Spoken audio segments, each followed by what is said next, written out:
From an APY standpoint, if you're just looking at the average that was offered to him, I believe it was 40.5 was the offer, which would have made him at the time, from an APY standpoint, the highest paid. That being said, the way the cash flow was structured over his first 3 new years, he would not be paid as the highest paid player in the NFL. So again, that's why I say the devil's in the details.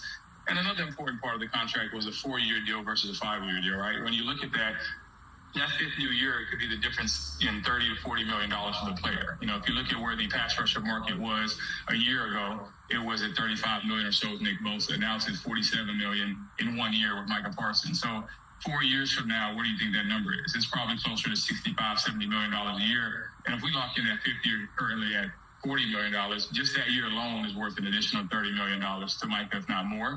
And that's not even counting the raise that he got for the next 4 years, or the fact that the Packers were good enough to us that they gave us the 5th-year option as a linebacker this year as opposed to a DN. So that's an additional $3 million. So, the difference between those two deals you're looking at could be possibly, $60, $70 million when it's all said and done.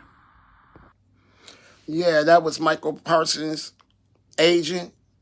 And what he's saying is, if you thought Michael Parsons signing with Green Bay, which I might add,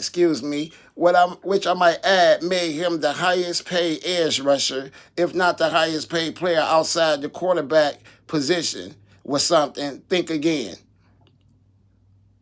What Margetti is saying, if I pronounce that wrong, excuse me, but what he's saying, with Hutchinson signing, it will break Parsons' record with ease. You know what I'm saying? And don't forget, with Parsons signing with Green Bay, gave him $120 million in guarantees with $144 million signing bonus. Well, Hutchinson, next deal would be around $53 million a year. And he's worth every penny.